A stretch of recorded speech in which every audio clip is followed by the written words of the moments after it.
Let's hear it, Texas.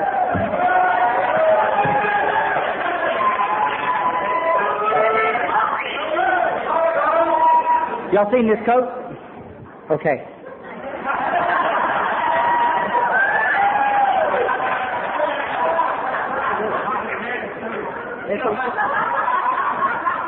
It's a little hot.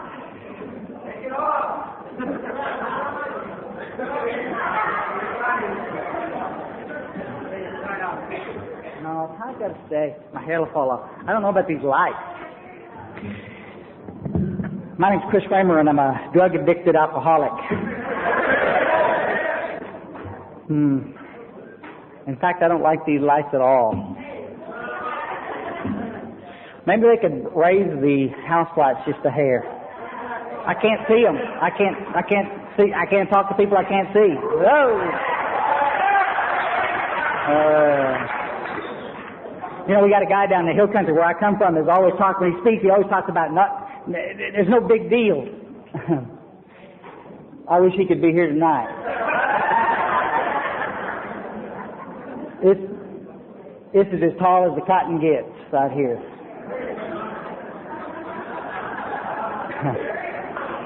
I know, no pun intended. You can't hear it? How's that? Oh, I'll get cranked here in a minute. You won't have any problem.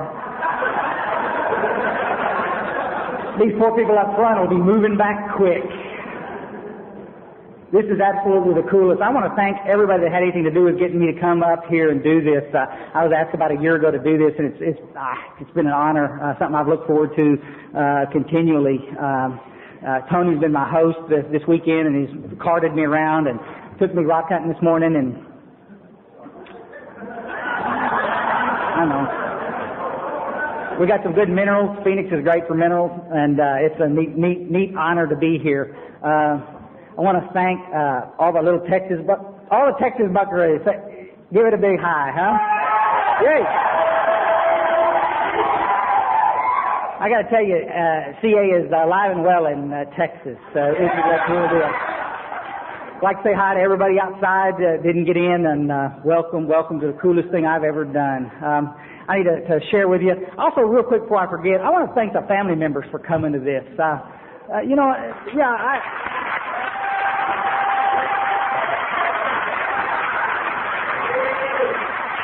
Some of you guys can't imagine, alcoholics and addicts, we have a tendency to bond, but, some of our significant others that aren't one of us, they put up with a lot of horse shit with us, and I had the opportunity, last year to finally get a chance to make amends to my first wife, who I, flat put through the ringer, folks.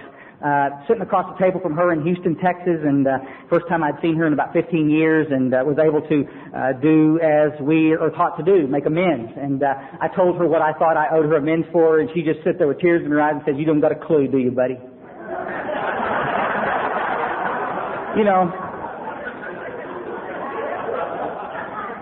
I didn't realize that she'd been taken in an ambulance to a psych ward as a direct result of a nervous breakdown that I caused with my drinking and drugging. And I didn't know it for 12. Thank you, families, for sticking with us. The miracle of this program is that if we do the things we're supposed to do, the desire to use will leave us, and we recover from cocaine addiction and alcoholism. I mean, that's a given. The problem is that so many of us don't get it. It's got to be very despairing for us. I'm a chronic relapser, folks. I'm 8 years in and out of the fellowship, and I could not get sober. And a lot of people put up with a lot of my shenanigans, and I'm eternally grateful. They're still putting up with my shenanigans. I need to tell you, I've said this before, and I'm probably irritating some people, but what this women's deal in Phoenix? I mean, what is this with these women in this place? I mean, I need to get out of Ingram more often. I can promise you that. This is the best looking women I have ever seen in my life. I've been caught more than once out by the pool catching flies, and it's like, Ingram's kind of a small little town. We got a lot of sheep in Ingram, and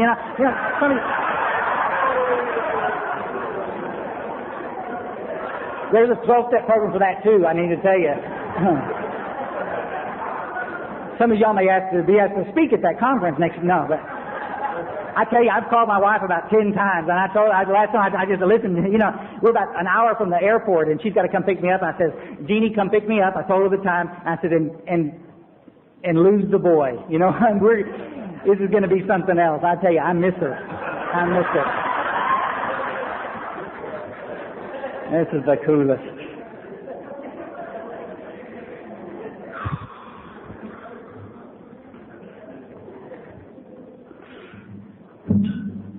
Some of you are going to love what I've got to say tonight. And some of you are going to leave this room feeling like you've just had a spanking. I love Cocaine Anonymous, and I love Alcoholics Anonymous, Narcotics Anonymous. I love the 12 steps. They saved my life, and I am as passionate about them as anybody I've ever known. It's been an interesting thing coming to Cocaine Anonymous this weekend, coming for the workshops and getting to meet so many of you. A lot of times when I speak in public at CA conferences or in AA groups or whatever, you know, there's a lot of middle-of-the-road stuff out there, and we all know that, and a lot of stuff disguised as recovery that's horse shit, that's not. And so, you know, I come to these big conferences, and if you're going to hear horse shit, you're going to hear it at a large conference, because there's 15,000 people up here that everybody wants to be entertained, and that's what you're going to... I got to tell you, we didn't hear it this weekend. I tell you, we didn't hear it this weekend, and you ought to, right? From the first speakers that I heard and through the workshops, and I guarantee you everybody was on the page and everybody's taught. So really the truth of the matter is the very few people that I'm going to piss off. I mean, I'm everything. I don't know why. They introduce me all the time all over the country when I speak. It's all this is Chris Raymer, this that controversial speaker from Texas. You know, and Chris Raymer's always a controversial. I'm controversial for two reasons. Because I don't make any bones about cussing from the podium. I do that. I don't. You know, so do some of you. So I heard this weekend. I don't have a... But I'm the controversial one, you know, because I'm going to talk about what comes out of the big book of Alcoholics Anonymous. I believe that we have the power to help others. The book says that we have recovered and been given the gift, being able to help other alcoholics and addicts get sober. And I believe if we do what the book says, that we can turn the tide on this terrible thing called cocaine addiction. I'm just passionate about it, folks, and I got to tell you, I hear somebody watering it down, you know, trying to ease it in underneath the newcomer. You know, we don't want to scare anybody off. We need to. Come on, baby. I know. Well, I'm going to talk about it some tonight. I finally, after a suicide attempt in 1987, landed in a room full of people that loved me enough to tell me the truth. They loved me more, and they cared more for me and my sobriety and my relationship with God than they did my sensitive, goddamn little feelings. You see?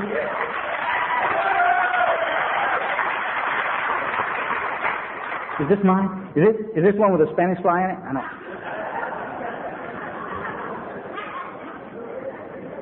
I love Spanish fly, huh? I was 8 years trying to get sober, folks, and I got to tell you today, November 13th, 87 was my last drink and my last drug, and I'm tickled to death to have that.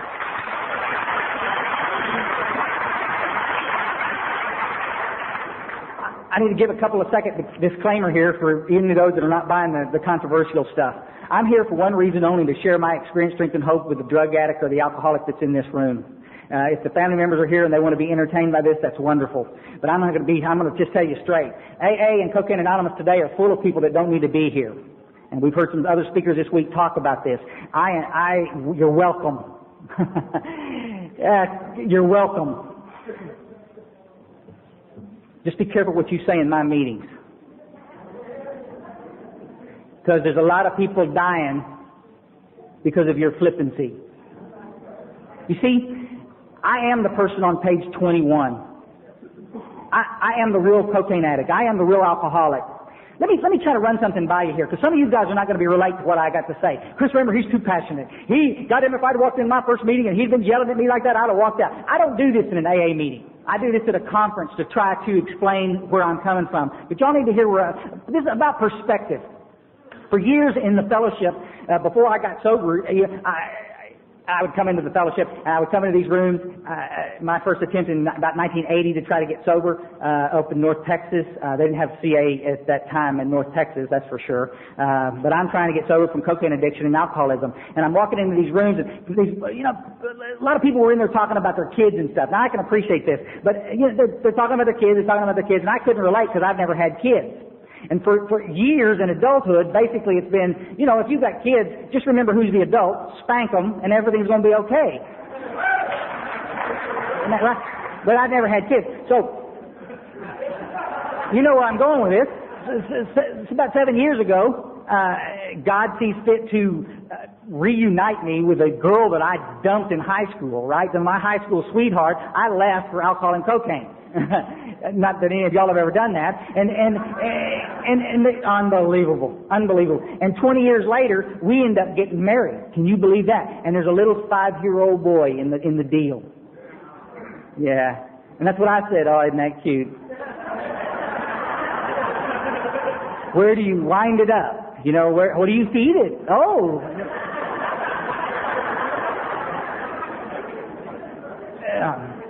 About 2 months after I moved into the house with Jeannie back down in Ingram, I moved from the big city and moved into Ingram. And 2 months later, after being with that family for a short period of time, she comes out looking for me, and I'm a big bicycle enthusiast. A lot of y'all know that. And I'm out there underneath my work bench. And she comes out, she says, "Chris, what are you doing under there?" And I says, "Nothing. I'm in a fetal position underneath that workbench. That kid has pushed every friggin' button I've got." 5 years old, and I know who's wearing the pants in that family, and I don't know what to do about it. You with me? It's about perspective. I'm going to tell you one more quick one. You guys, a couple of years ago, I talked over at the Edge, and I told you about a little bicycle mishap I had with a deer, right? I'm the only guy I know that has ever run into a deer on a bicycle. I can't believe I'm telling all of y'all this story. I mean, I got giving y'all ammunition to shoot me with later, but I got to tell you, up to the moment of impact, and I hit the asphalt. Let me tell you something. It was a terrible thing. Up to that point, I loved Bambi. I mean, the deers. I mean, we just. I now own a hunting license. I mean, my whole attitude towards deer has changed. I'm going to tell you, it's about perspective, folks. You with me? And a lot of the cats that are sitting in these rooms in our fellowships, they don't come from with alcoholism and drug addiction from the same point of place that I come from. They've got the power of choice. They are not the person on page 21. They, given sufficient reason, the little wifey who got tired of them coming home and spending all the money, got a little trouble, whatever, they said, "Oh, that's it for me. I'm going to put the plug in the jug and everything's going to be okay." And listen, folks, if you can do that, you're welcome in our fellowship. Come visit. But understand, newcomers, please, who you're listening to in these meetings may not be one of us. For the real alcoholic or the real drug addict, your life depends on a spiritual experience. Yes.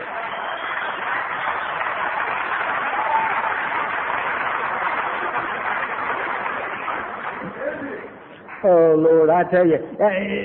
And I guess that's probably the most controversial thing I'm going to say from the podium. You know, everybody says everybody's welcome. You are welcome. But I'm just saying, be careful as a newcomer what you're listening to in these meetings. Because if it's not coming out of the big book, it's horse shit.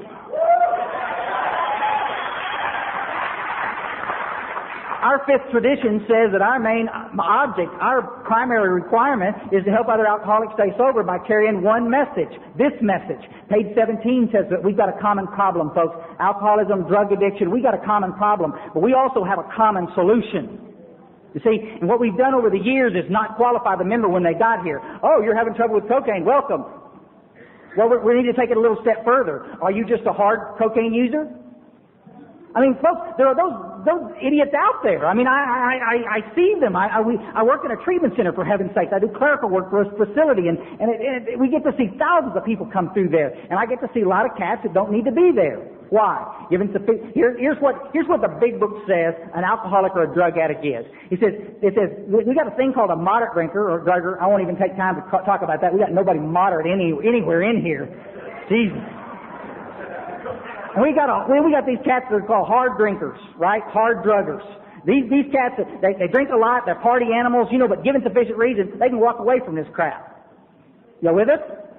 Got a little problem with the health, got a little problem with the job, got a little problem with a little wifey poo stick. Again, they can walk away from it. And then it says, the next paragraph says, but what about the real alcoholic? What about the real cocaine addict? I'm hip with your third tradition. But now listen to me now. Listen to me. The only requirement to come into these rooms is a desire not to use. I'm hip with that. But if the guy sitting in your meeting doesn't want to use, but he's not one of you, he's not going to come at you with the same perspective. And that's the only point I'm trying to make. I'm not saying anybody is not welcome. Everybody is welcome. But be careful what you're listening to. We got people killing people on a daily basis in our fellowships. Folks, let me just talk about it a little bit here. We get right down the pike. I'm speaking in fucking tongues already. I don't know. It's going to be a long night. In the next couple of weeks, Alcoholics Anonymous will celebrate its 65th birthday. Yes, yes. And I got to tell you, from a historian standpoint, from somebody who loves the history and has had good sponsorship and studies this stuff, I need to look at the archives, and we did some workshops this weekend, and we talked about a lot of this stuff. But let me just tell you straight: in the early days of Alcoholics Anonymous, we had a lot of people getting sober. If you'll read in the prefaces to the second edition, it talks about a 75% success rate. Y'all with me? If you dig a little deeper, you'll find that there were areas in the Midwest that had nearly 100% success rate. People getting off the alcohol and the drugs by coming in and working these programs. Great success rate back then, folks. I guarantee you right now in the state of Texas today, success rate hovers around 8%. 8% of the people coming into Cocaine Anonymous, Alcoholics Anonymous, are staying sober a year. The rest of the cats, it's a revolving door. You know, guys, I guess I've done this on every tape I've ever done. Every talk I've ever done, I've talked about it. Everybody wants to let everybody off the hook and look the other way. Well, you know, for years we heard it. It's them damn crack addicts. Oh, it's a breakdown of the family unit. It's this, it's that. Oh, it's the welfare system. Oh, it's this. Oh, it's them damn court system. Sending us. You know, everybody's got a reason why they think the success rates are so low. Folks, I'm going to tell you, as early as 1976, delegates of Alcoholics Anonymous understood and talked about it from the podium, the fact that the message that the newcomers early on were getting is not the same message we're getting today. Yeah. I need to tell you straight that 60 years ago, you would not have found one of those alcoholics telling some guy coming off the street who's absolutely burnt from the drugs and the alcohol that he needed to go take a nice warm bubble bath and light a bunch of candles. That may be a wonderful, wonderful thing. I can assure you that there wasn't one of those buckaroos out there in the train station looking for drunks and addicts, listen to me, that was telling them when they got back to the clubhouse to stand up in front of a mirror and do some positive fucking affirmations. What they were saying was, are you ready to go find God? Because we need your help in the trenches. And oh yeah, you're sober 24 hours. It's time for you and me to go out there and try to get another drunk to work with. We were all staying sober, folks, because we didn't have time to worry about this other stuff. We understood that it wasn't us fixing our... let's just get this straight right now. Alcoholics Anonymous and Cocaine Anonymous, Narcotics Anonymous, our sister fellowships, let me tell you this. This is not a self-help program. We don't keep ourselves sober. If I could keep myself sober, by God, I'd have done it years before I lost those businesses. Before I harmed all those women and scared all those kids and damaged my family, I'd have gotten myself sober. Now I'm going to tell you right now from the podium, I love therapy. I'm a product of some great therapy. And if you've got the time and the money and you can afford it, if you can't, you come see me and I'll try to figure out a way to get you there. A therapist can fix what's wrong with you in lots of areas. You with me? But let me tell you this fellowship, therapy, treatment centers, the church, no human power can get me sober. Oh. It took me 8 years to figure out, folks, 8 years in and out of the fellowship trying to get sober, wondering how come you could get sober and I couldn't get sober. Why? Because you were doing the damn work and I wasn't. It's just as simple as that.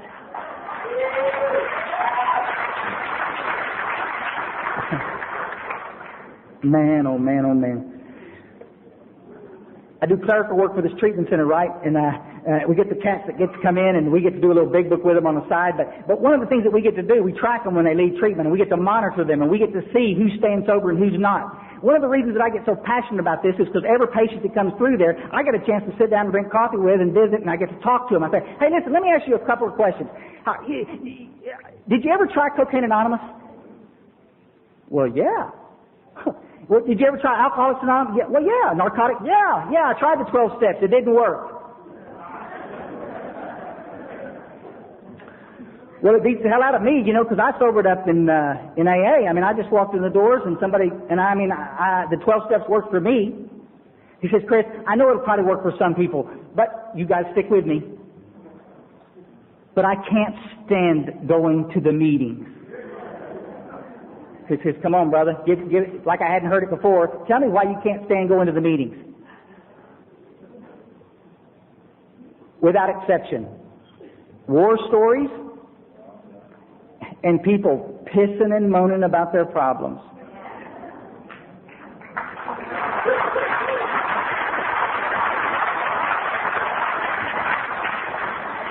Folks, the problem is not getting people to our fellowships. This is the only game in town. The only thing that we know that works is the 12-step movement. The only thing that we know from my standpoint in that treatment center that's going to work for a crack addict is Cocaine Anonymous. Now, you need to hear me tonight. The only thing that will work for a real crack addict is the 12 steps. It's Cocaine Anonymous. Now, we know that.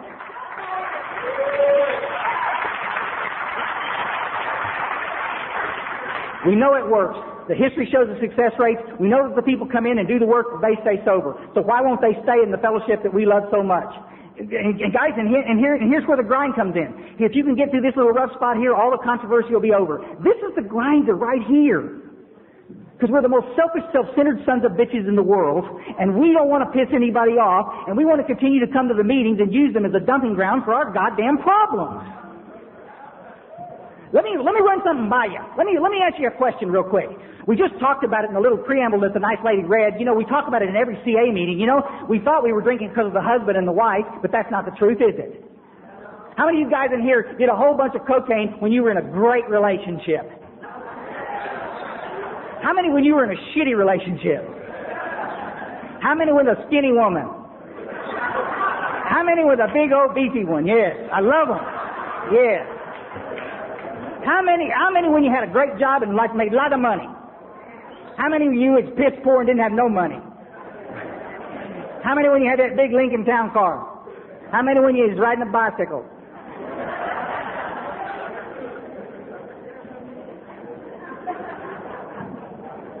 Well, we just determined that your external circumstances doesn't make a goddamn bit of difference whether you drink or drug or not, haven't we?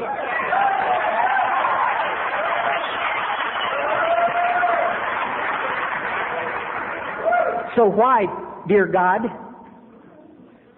family, do we continue to do it? Piss poor sponsorship comes to mind.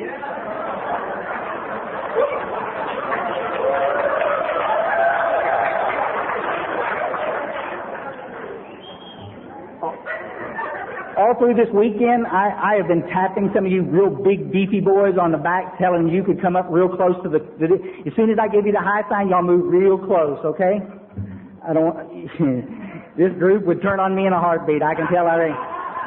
Listen, folks, I'm not speaking from any spiritual mountain out top, but some of you guys are grinding your fucking teeth. You think, oh, look, who does he think he is? I'm an alcoholic and addict and nearly died in this fellowship by walking in these rooms. Let me give you a little rundown of my story real quick, but let me tell you this. I have pissed and moaned in more meetings than I can count. I'm not telling you not to do something that I myself am not guilty of doing.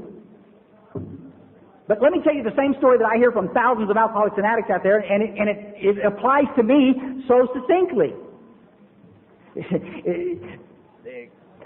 I started drinking, you know, the old story when I was a kid, drinking some brewskis, and I was a functioning alcoholic for years. I was in the food business. I was a cook, and goddamn, the cooks, I wasn't a cook because I liked to cook. I was a cook because I liked to drink, for Christ's sake. And they let you drink on the job. And the women are babes, and that's the truth. And I cooked for 15 years. But somewhere around 79, I'm back in Kerrville trying to get sober, sorta. I'm drunk. And a merchant marine friend of mine that I'd cooked with, he was waiting tables when he was off the ship. He called me from San Diego, where he says, Chris, I'm coming across the country. He says, I've got some stuff I want you to try. And I said, what is it? He said, Chris, I can't talk, but it's cold here in San Diego. It's like, if our lines had been busted, like they wouldn't know what we were talking about, right? And so he got to Kerrville and he said, Chris, you've got to try this stuff. This is cocaine. Now, guys, I've done every drug. I've done LSD. Every drug in the world I've done, but the cocaine kind of.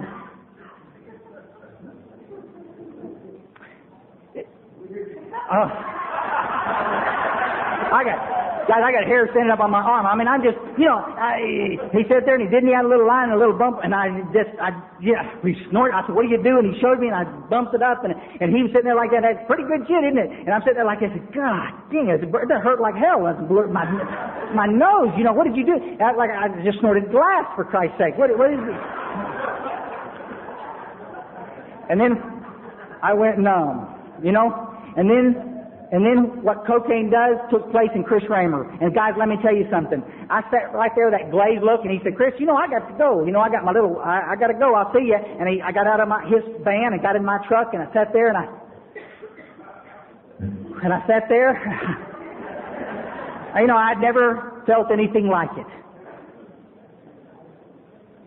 And I went back to my apartment. I had a date that night. I said, hon, I can't make it. I got something came up.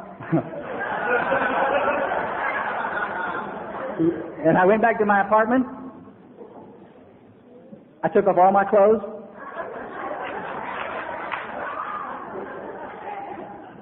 And I got a plan, I got a plan. Because I got to figure out how to get some more of this stuff. And I got to tell you, within a month, I'd hawked my telescope and my stereo and my key. Guys, I've been drinking for years and never did that. Never hawked nothing to get a beer. Nothing. But oh shit, I'm off the page, and everybody's saying, Chris, you seem so different. What's up? You seem so changed. I am. I started 2 new businesses, and I'm doing this, and I'm staying up half the night. This stuff, man, alcohol was slowing down for me. I couldn't drink as much as I used to, and now I can drink all night, and it's just a wonderful life. And ended up back in Houston,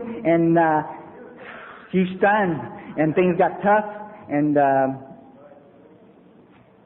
I got married, and I went to North Texas, and things got tougher. I've got 2 businesses. I've had 2 little barbecue restaurants and a little catering company. I lost them all to on the books. It was poor business stuff. I snorted them up.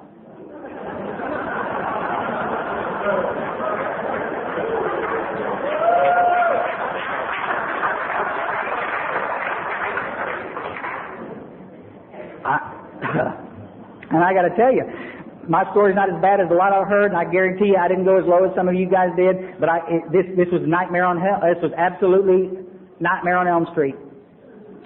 I could not drink, and I could not do cocaine.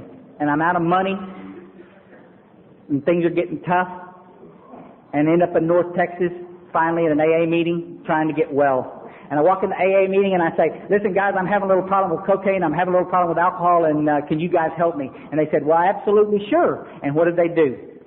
They tried to do the same thing that I see so many of us in the fellowship trying to do. They tried to scare me into their fellowship.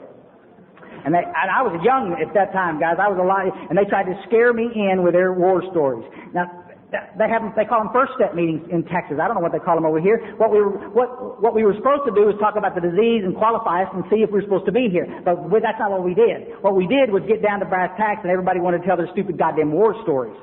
Now at the time, I'm a functioning alcoholic and addict. I've still got a job, and I'm still driving a car. You with me? But these guys get in there and they start telling all their war stories. Well, I've had 3 DWIs. Next guy. Well, I've had 4 DWIs and been to prison.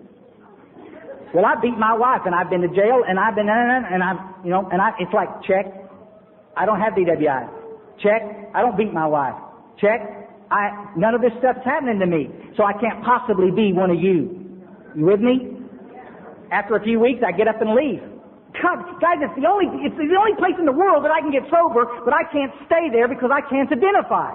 Why can't I identify? Because we won't talk about the internal condition. We're too busy telling the stupid-ass war story.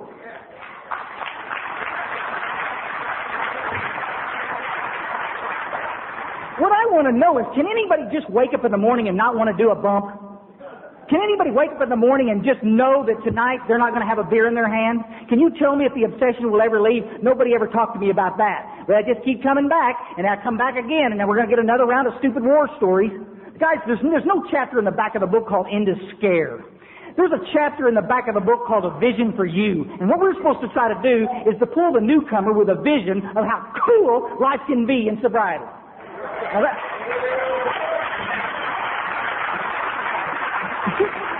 You don't have to, you can't scare me. God damn it, I've eaten out of dumpsters in Houston, Texas. What are you going to do? Tell me some chicken shit scary sort of, get out of my face.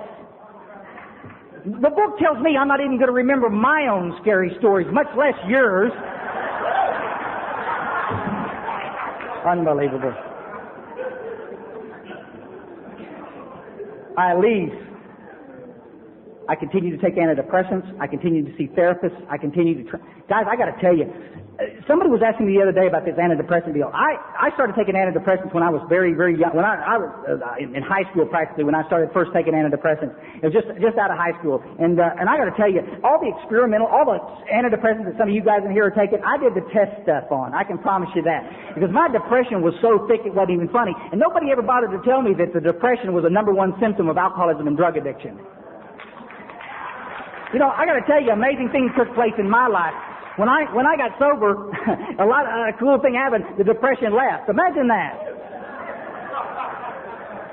There was one antidepressant, though, that came in the form of a suppository, and it was a pretty cool antidepressant, I got to tell you. I don't know if it did anything with well, never mind.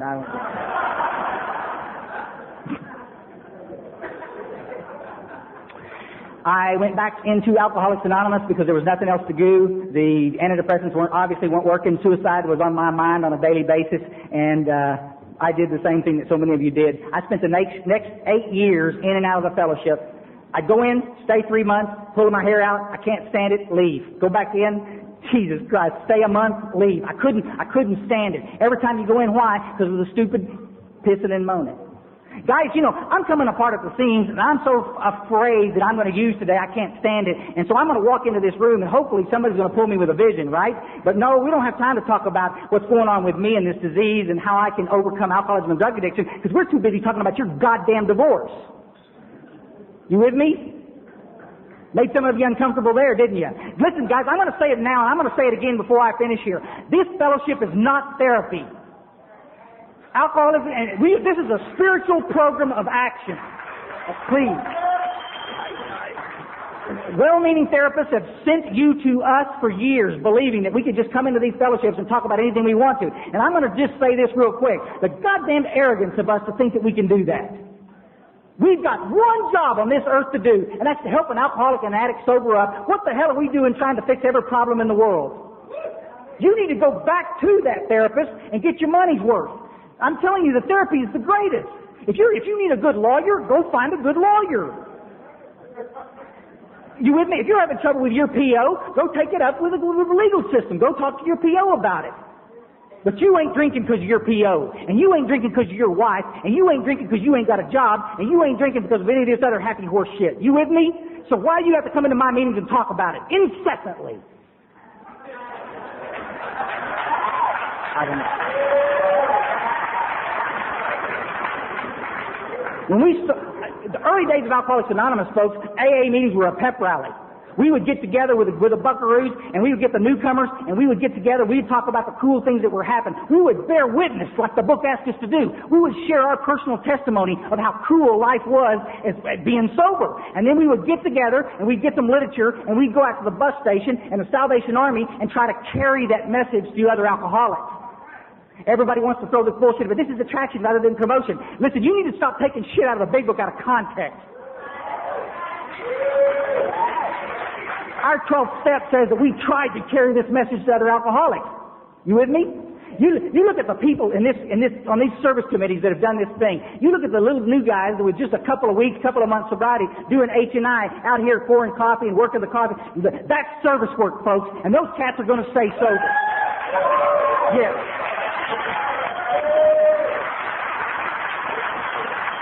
And that's what I couldn't do for 8 years. Because I wouldn't do that shit. Because you see, you've got to understand, my case is different. Yeah, like you said it, yeah. But my case is different. I realize that they can do the little service work. Oh, shit. November 13th, 87. It's colder than hell up in Dallas, Texas. But it's a dry cold. You don't... What is this? What is this for shit? Just a dry heat. And I've got a stack of return checks and the beast that the nice lady I'm dating has left. Bless her heart, you know, and it's just all of that. I'm working. I have some employment because my brother has hired me. That's the only reason I'm not on the street. And the depression's choking me to death, and nothing will work. And it stopped working for me. The cocaine won't work anymore. All I do now is get paranoid. Y'all know that. I'm too afraid to go in the store and get food. I'm convinced that them cats in Kroger are connected. You know what I mean? And I can't. Jesus, terrible. And the alcohol won't work because it's getting me too loaded, and I'm not having a happy day. And it's nearly Christmas, and I know there won't be any Christmas stuff this year. Nobody's going to send me any Christmas cards. And I take a bottle of pills and some alcohol and try to commit suicide, like so many of y'all have tried to do. And the grace of God, I believe that divine intervention, that attempt failed.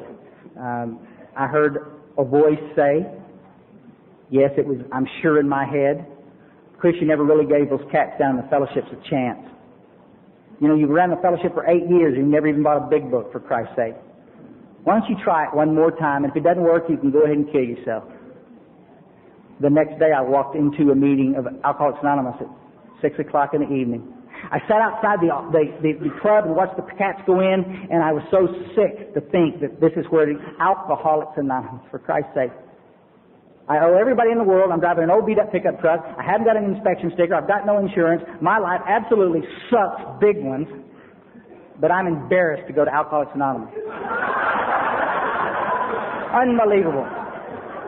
And I walk into that meeting, and something's different, and they're all carrying big books. And I said, "What is this? A big book study?" He says, "No, this is an open discussion, but we bring the topic out of the big book. What a concept!" And they all had big books. And they were talking to me about this. Now, guys, they said it right in there, and absolutely. Sometimes when I speak from the podium, y'all think, "Oh, well, you can't be that harsh with the newcomer." They weren't harsh with me at all. They sat down there, and a good-looking woman laid up next to me, and she put her arm around me, and they loved me, folks. I stunk. I hadn't bathed, and and she cleaned up my coffee as I spilled it. I sat in that meeting and detoxed that night, and they took care of me. And the old-timer said, "Chris, are you ready to get sober?" And I made the mistake of saying something stupid like, "Well, you know, one day at a time."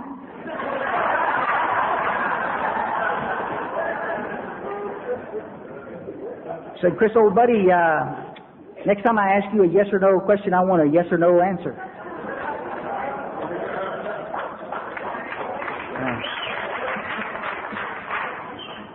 See, buddy, that's another thing we've taken out of context. The book says we live life one day at a time. It says we make a commitment that we want to stay sober. And they asked me finally down to brass tacks, "Do you want to do this deal or not? Are you ready to have a different life? Are you tired of living like an animal? I mean, Jesus Christ, Chris, one month you're eating out of dumpsters, the next month you've got a great job ahead of you and everything's going great, and you pull it all down on top of you. And life is absolutely not fun. Are you ready to have something different?" And I said, yes. And I had me crying there. And they were right. They were so kind about it, but at the same time they were very forceful. They were very understanding. What we do here in this group is we work the steps. And if you're going to get a sponsor and you're going to work the steps, and we can promise you that you're going to have a spiritual experience that will change your life forever. And I said, "I think you're a liar." He said, "We don't care if you think we're a liar. We don't give a rat's ass. We're not here to entertain you. Do you want what we have?" And I looked around the room, and there was this good-looking blonde, and I said, "Yeah."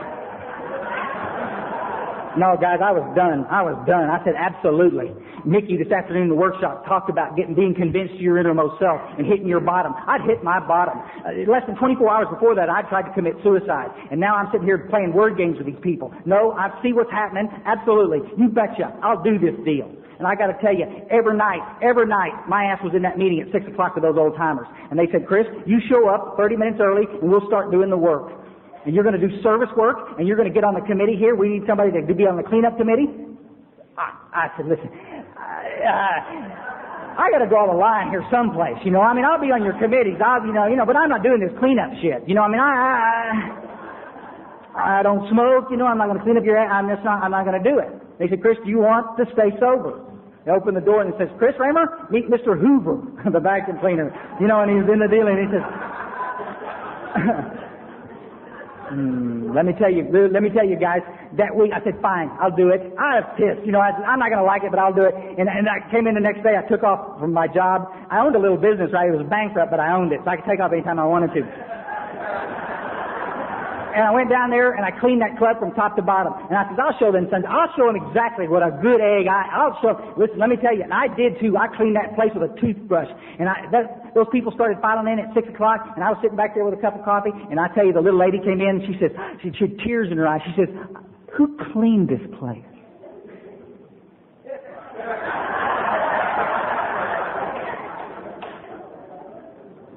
I did. You want to talk about instant self-esteem? You start doing something for somebody else for a change and watch your self-esteem go through the roof.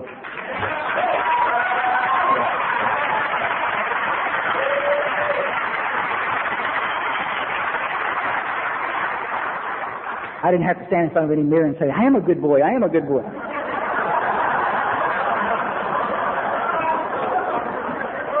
I did that with a guy in Denton. I can tell you, I find myself standing in front of the mirror, right? Butt naked.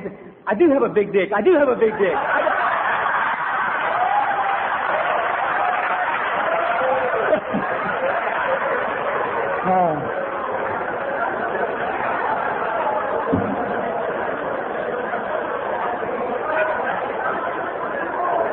I'm sorry. I'm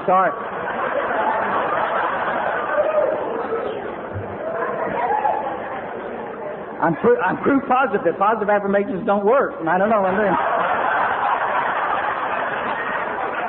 Let me tell you real quick, because we're going to run out of time. Let me tell you what happened. I started working the steps with the cat, and I'm on my fourth step. I'm on the fourth column of the fourth step, where I finally get to see that Chris Raymer is the root of the problem. You know, that I'm starting the ball rolling, and it's me. You know, that it wasn't about her and what they did. It was about me. See, and I get to look at this stuff, and the miracle begins to take place. Now, I got to tell you, 2 weeks into recovery, I got out of my truck in North Texas. I've told some of y'all this. It's on tapes. Y'all know what I'm talking about. But I had a spiritual experience. I got out of my truck in North Texas, and there's not a breath of air up there. And I get out of my truck, and I have to hold on to the side of the truck because I'm overcome with what the book talks about, a new God conscious. I am absolutely convinced to my innermost self that I'll never drink or do cocaine again. I knew for a fact that the obsession had been removed. I don't know when it was removed. It could have happened the first week. I don't know. I just know that I'm surrounded by liquor stores, and my drug dealer lives in the apartment complex where I live, and I don't want to use. The promises that says are going to take place took place.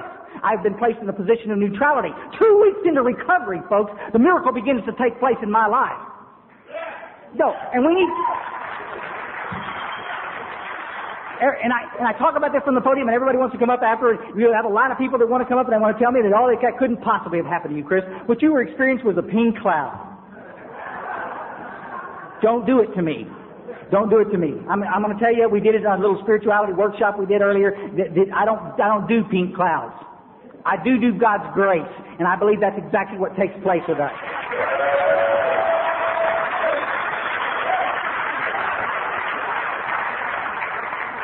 Listen, folks, God knows that we don't have months and months and months to get some comfort. And that's why we come in here and seemingly don't have to do much of anything, and we get touched, and we get this place where we get comfortable in our own skin, and that's God's grace. Bill Wilson worked the steps, guys. He was on his 9th day in Towns Hospital. He was working the steps when he was still in detox when he had his spiritual experience. Dr. Bob was a little less than 10 days sober. June 10th, right, was the last time he had his drink. He went out and finished his amends, and he began to have his spiritual experience. Bill Z did it in less than 7 days. Now, you with me? The early guys in AA, the first 100 that got sober, all had spiritual experiences in less than a month. But we come in these goddamn fellowships and tell people to take their time to work the steps.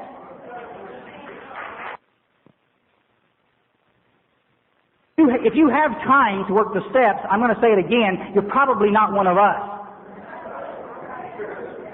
Come on, guys. You know, with some of these old crusty sons of bitch and alcoholics that are just straight alcoholics, maybe they got a little time under their belt. Maybe they can take their time to do this. I don't know, but I'm going to tell you this, folks. A crack addict, a cocaine addict, you get this cat coming into the meeting still stinking of the pipe. I guarantee you, if you don't get him and get him to God quick, he's gone.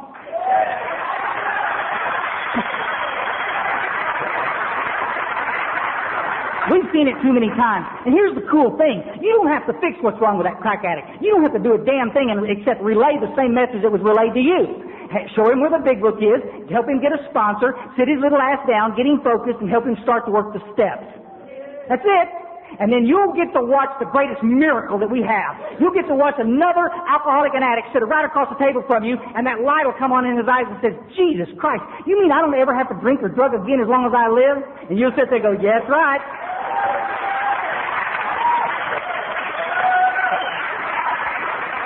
As long as you do what the book says and carry it back to another alcoholic, it's your turn now to help carry the message. You can keep this miracle. And for the rest of your life, you can stay sober. You don't ever have to worry about another trigger. You don't ever have to worry about any of this other this bullshit about relapse, being part of the fellowship, being part of the program. That's a damn lie.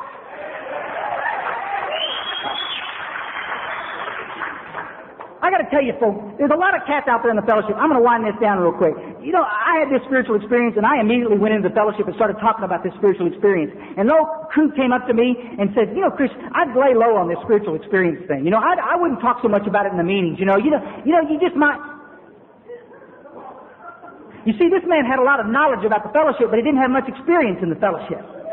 Y'all with me? There's a difference between knowledge and experience. I always forget that these guys are over here. You know, what is it? They're ready to throw in things for you about knowledge versus experience so you guys can understand. Once you have this miracle called a spiritual experience and the desire to use cocaine is removed from you, the depression goes away and the boredom is fixed and you start getting excited about your life and you realize it's not a temporary thing. You realize that you're on solid footing, that you're there to do what God wants you to do now. Y'all with me? Okay, but now I'm sitting around the room. What? You ought to be up here watching this shit. You know, I got a whole bunch of you shaking your head like this. You couch folks, sons of bitches, listen to what I'm saying.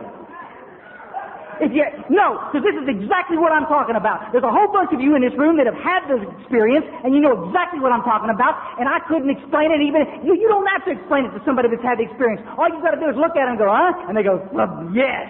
And they know exactly what you're talking about. Yes?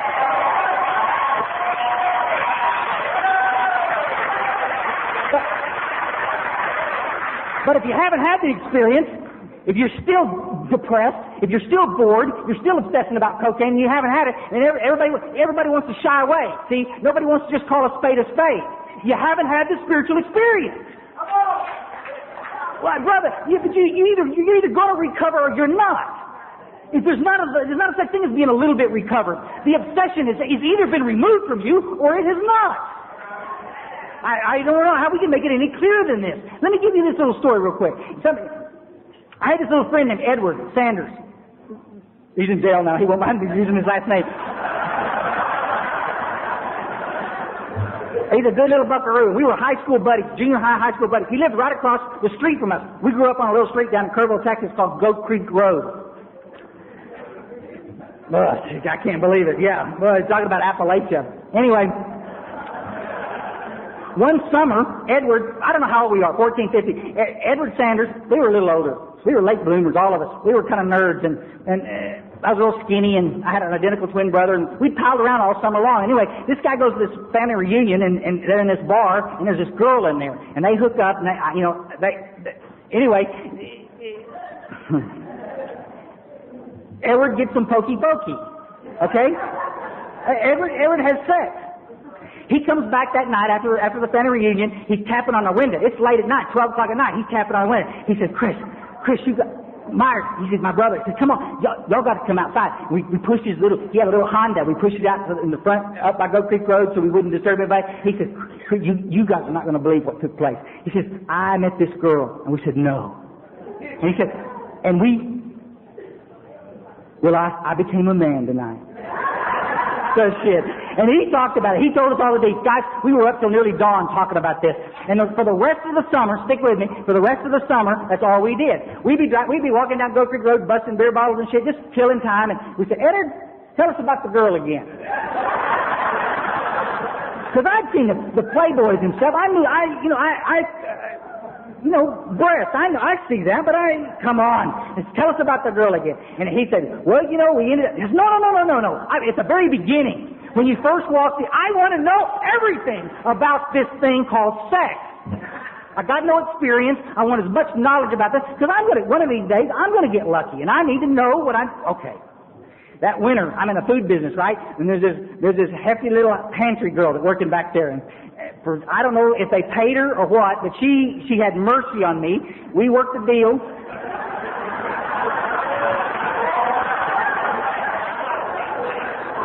Everybody's got to do it the first time sometime. It's just like the cocaine, you know. There's a learning curve there. There's a learning curve. I worked the deal with a guy, one of my best friends. He was going to drive a station wagon. Me and her were going to get in the back of the station wagon, and she was going to show me the ropes. She was going to tell me how to show the deal. And so we went out, drove out 20 miles the other side of town. Didn't take long. Drove back 20 miles. Boom, boom, boom. Now listen. Now here's the point I want to make. And the guy lets me out on Goat Creek Road in front of my house. And I'm standing in the middle of this road, and it's colder than hell outside, and we got a big full moon up there, and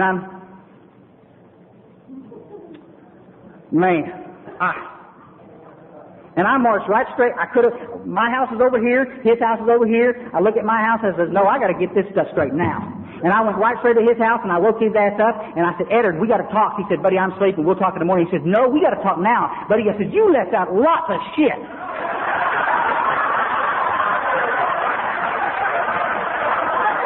You know what I mean?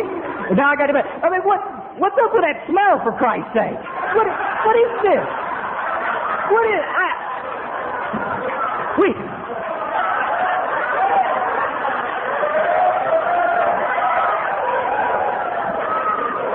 I sure hope my mama don't hear this thing. But I was freaked out. One minute I had a lot of knowledge about this thing. I could tell you how it works. And the next minute I got some experience. Now, which one do you want to talk to? You know? You want to know the experience, you find somebody that's had the experience, right? That's the same problem we're having in this fellowship right now. We got a lot of people around the periphery who are here taking up seats, drinking the coffee, talking, but they're not having the same experience we are. And so some little new guy comes in and says, no, I want to do the work, and starts doing the work, and he gets excited about this deal, and he begins to have a spiritual experience, and everybody in the place wants to shoot his ass down. Oh, you're working those steps way too fast. Unbelievable. Oh, you can't possibly have had a spiritual experience that quick. Oh, yeah. Oh, who God left you, God? We just talked about the co-founders having it within a week, but it was good enough for Bill and Dr. Bob, you know, a goddamn out-of-work stockbroker and a butt doctor, for Christ's sake. But for us, we're just going to... Guys, we keep mixing the therapy back in. Listen, folks, I got to tell you, 2 weeks into this fellowship, I had a spiritual experience, and the desire to drink and drug left me, and it's not returned in 12 years. Now, I don't know what to...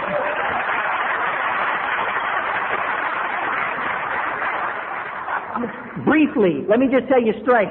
I still work on lots of other issues. My little stepson and me, we've locked some horns, and I still know much about raising a little kid. And I got to tell you, I love him dearly, and we're getting better. But I see a therapist around that.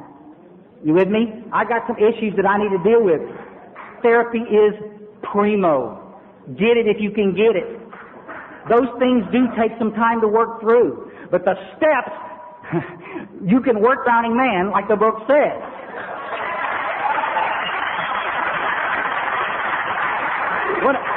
One of the things that we see around the fellowship so much is that we don't see too many people that are desperate. Your ass is on fire when you get here, and we help you put it out, and then you go play, but we don't have anybody to reel you back in again, you see? And that's the problem. We don't want to piss anybody off.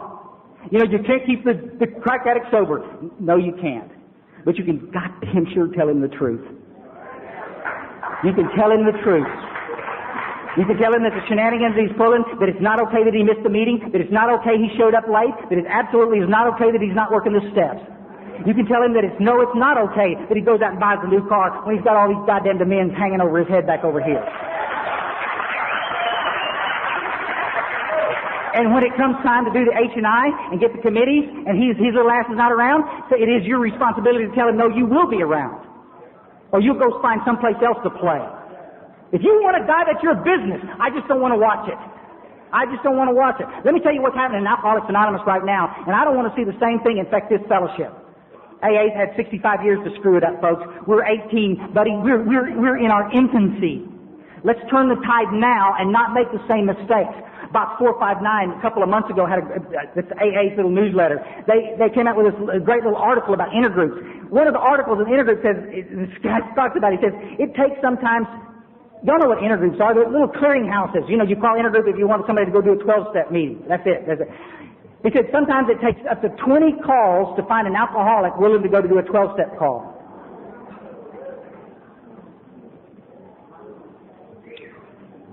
Guys, we just got to get straight here. We got to get on the same page. The book says in Bill's story that unless I grow spiritually through work and self-sacrifice for others, I cannot stay sober through the certain trials and low spots ahead. Guys, let's just get straight with it. Do you think for a second that your life is going to get perfect when you get sober? We're still going to have troubles, but you can get through that with grace and dignity if you're out there carrying the torch, helping other alcoholics and addicts get sober.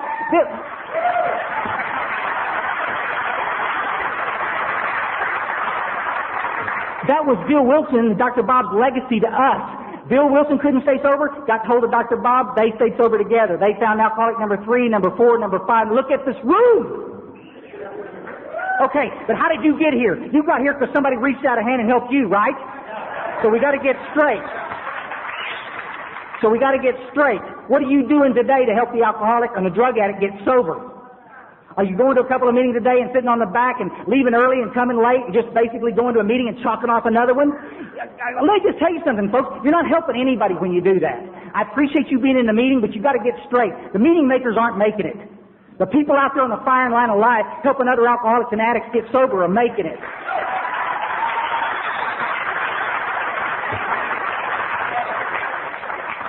God, if we had a solution for AIDS right here, how many people do you think would be kicking their butts to try to get up here to get it? Well, I got to tell you this, folks. I've known a lot of things, and I'm not putting down AIDS, and please, it's a terrible illness. But I got to tell you, I run a little store at this treatment center, and I get to watch the cats come in. You don't have to tell me the men and women who are crack addicts that come into that facility. You don't have to tell me. I can see it on their face. And they'll walk in, and they won't look me in the face. They'll look down at the floor right in front of the register and ask me the questions, because they can't look me in the face. Because they're so goddamn burned by the street. They've been in the houses. They've done what they had to do to get the drug. They're so full of shame and guilt they can't stand it. They want to die. And we got the solution. And we got the absolute guaranteed solution. But we won't share it with anybody. Because we're too goddamn afraid about what somebody next to us is going to say. We gotta take this fellowship and run with it, folks, because this is the only thing that's gonna save us, Cocaine Anonymous. We've got the literature, we know what we need to do. We go into goddamn meetings and listen to people talk about all the escapades and how much crack they smoked and how many times they got fucked and this and that and the other, and Jesus Christ, if you think it was so much fun, go do it again!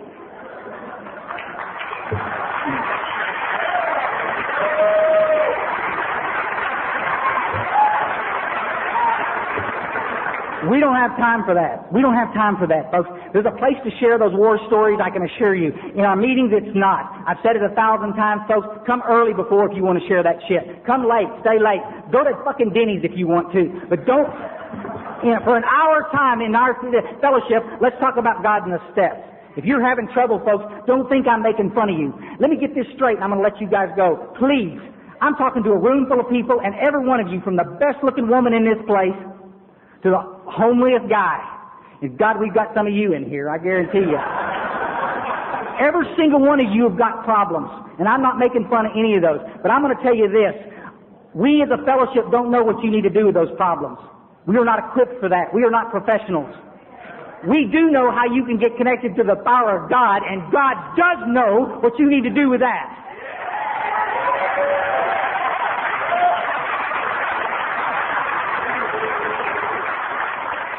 Folks, I don't know if you need to stay in that relationship. I don't know if you need to move. I don't know if you need to go back to school. I don't know if you need to get that job. I don't know what you need to do. I do know that if you get connected to God in prayer and meditation in the morning, God will tell you exactly what you need to know. That's my experience.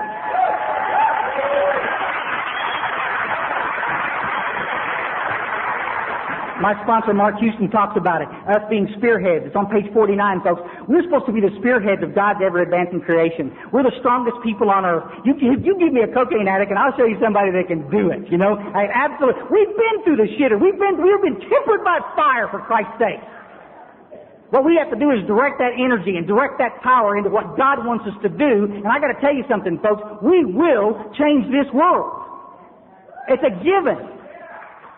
But if you don't want to be a part, that's cool too. If you think all this fellowship's about is a place to come piss and moan about your goddamn problem, you've missed it. You've missed the boat. Here's what you do.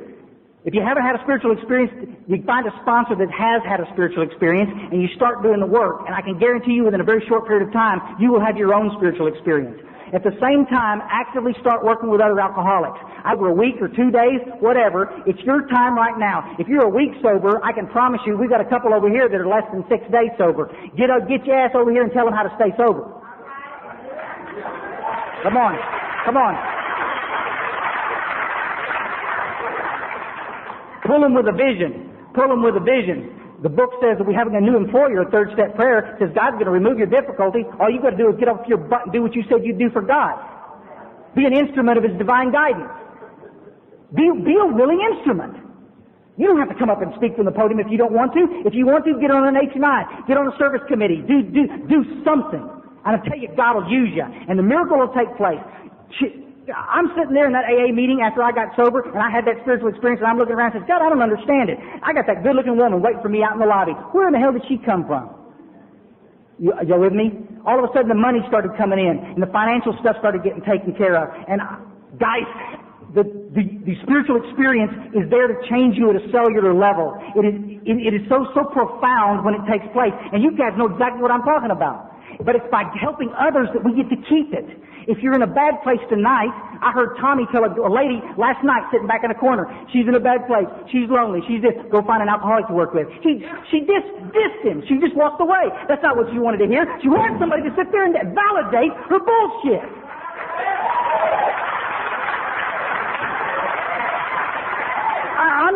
I know you're lonely. I know you're full of guilt. I know you're full of shame. You want to know how to get past it? Work the steps. Go find somebody. I can promise you, you can find somebody here that's in worse shape than you are. You go do that, guys, and I guarantee you, God's grace will blow you out of the water. I've said it every time I've spoke, folks, and I'm going to tell you. What God's done in my life, it makes me weep when I think about it. And I know I don't have a perfect life. I still got some problems. But I got to tell you, folks, I ride bicycles. With all the cocaine I was supposed to do and all the blown stuff in my little heart, I'm not supposed to be doing any of that. And God's taken me past that and allowed me to do that. I'm so painfully shy that when I get asked to speak, I puke for months before it. They asked me tonight. Everybody's asked some of us, Chris, you puke yet? I did. I don't like to do this. I don't want to do this. This is God's stuff. This is God's stuff. God wants you happy, joyous, and free. And God's grace falls evenly on every one of you. And that means God wants you in a great, healthy relationship. And that means God wants you having some money in your pocket and a credit card so you can come to these kind of conferences. You hear me? That's a fact. I'm so sick and tired of everybody looking the other way and letting everybody off the hook. If you're not happy, folks, it's because you've walked away from this deal or you're not doing the things necessary to get connected.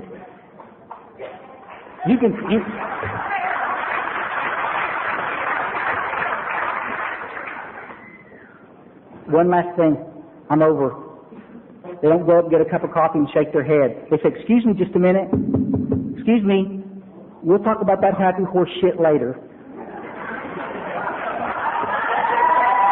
Yeah.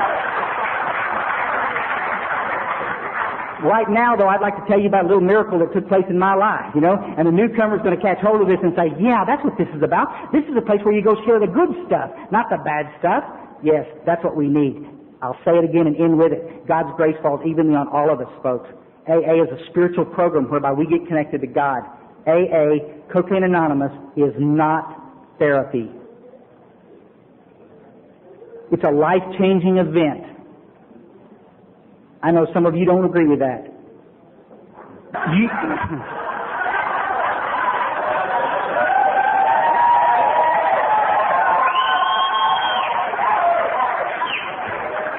You're going to get dunked anyway, brother. Because if you haven't put two and two together and realized that you're the most selfish, self-centered son of a gun, and that selfishness and self-centered is what binds me, what holds me away from God, I got to get out of myself. You know, it just blows me away. Well, I've got to talk about that relationship. If I don't, no. What you got to do is talk about the newcomer that just walked in the room that's still shaking from the pipe. Yes. See? And then right after the meeting, we're going to go to Denny's, and I want to hear all about that relationship.